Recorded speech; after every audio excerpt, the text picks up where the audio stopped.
नमस्कार, अपन न्यूजमा स्वागत छ। सुरु गरौँ दशैं टीकाको प्रसङ्गबाट। दशैंको मुख्य दिन विजयादशमी आज मान्यजनबाट टीका र जमरा लगाएर हर्षोल्लासका साथ मनाइँदैछ।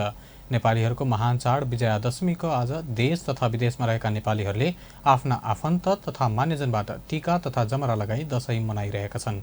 आज बिहान 8:19 बजेदेखि विसर्जन गरी 10:02 बजेको शुभ साइतमा टीका लगाइएको हो। आज दिनभर दुर्गादेवीको प्रसाद ग्रहण गर्ने साइत भए पनि बिहान 10:02 मा शुभ साइत रहेको थियो। घटस्थापनाको दिनदेखि 9 दिनसम्म दशैं घरमा राखिएको जमरा सहितको टीका लगाउने र दशैं घरमा राखिएको कलशको जलको अभिषेक लिने गरिन्छ।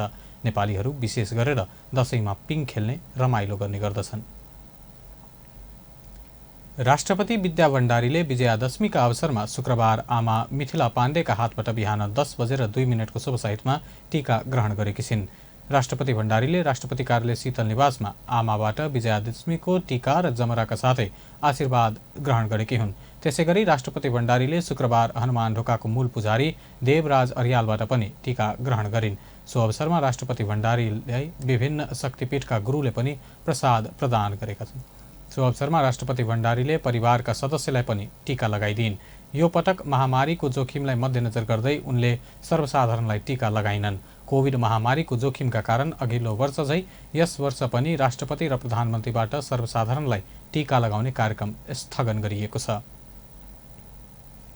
प्रधानमन्त्री शेरबहादुर देउवाले विजयादशमीका अवसरमा गुरु टीकाराम घिमिरेबाट शुक्रबार टीका ग्रहण गरेका छन्। प्रधानमन्त्री निवास बालुवाटारमा शुक्रबार बिहान 10:02 को शुभ साइतमा प्रधानमन्त्री देउवाले टीका, जमरा र प्रसाद ग्रहण गरेका हुन्। त्यस अवसरमा प्रधानमन्त्री देउवाले प्रथम महिला डाक्टर आरजु देउवा र छोरा जयवीर देउवालाई दशैंको टीका लगाएका हुन्। प्रधानमन्त्रीको निजी सचिवालयका अनुसार कोभिड-19 महामारीको जोखिम कायमै रहेकाले स्वास्थ्य मापदण्ड अपनाएर प्रधानमन्त्री देउवाले सीमित रूपमा परिवार, आफन्तजन तथा प्रधानमन्त्रीको सचिवालय र सुरक्षामा खटिने सुरक्षाकर्मीहरूलाई टीका लगाइदिए। यो पटक महामारीको जोखिमलाई मध्यनजर गर्दै प्रधानमन्त्री देउवाले सर्वसाधारणलाई टीका लगाएनन्। कोभिड महामारीको जोखिमका कारण अघिल्लो वर्ष झै यस वर्ष पनि राष्ट्रपति र प्रधानमन्त्रीबाट सर्वसाधारणलाई टीका लगाउने कार्यक्रम स्थगन गरिएको छ। मान्यजनको हातबाट दशैंको टीका लगाउन जानेहरू बढेसँगै काठमाडौँमा पुनः चहल पहल बढ्न थालेको छ। शुभ साइतमा घरमा टीका लगाएर आफन्तकोमा जाने क्रम बढेसँगै काठमाडौँ उपत्यका सडकमा मानिसहरूको चहल पहल बढ्न थालेको हो। विजयादशमीका दिन रातो टीका र पहेँलो जमरा लगाएर देशभर हर्षोल्लासका साथ विजयादशमी मनाउने प्रचलन छ। घटस्थापनाका दिनदेखि राखिएको जमरा आज दुर्गादेवीको प्रसाद रूपमा लगाउने गरिन्छ। असत्यमाथि सत्य र आसुरी शक्तिमाथि दैवी शक्तिले विजय पाएको दिनको रूपमा विजयादशमी मनाउने चलन रहेको छ।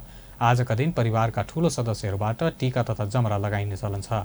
आम सर्वसाधारणहरू बडा दशैं मनाउन काठमाडौँबाट गाउँ फर्किएसँगै महाअष्टमीदेखि सुनसान रहेको काठमाडौँ पुनः चहल पहल बढ्न थालेको छ। दशैंको टीका लगाउन आफन्तकोमा गएका बेला प्रधानमन्त्री शेरबहादुर देउवाका भाइ भरत बहादुर देउवाको घरमा चोरी भएको छ।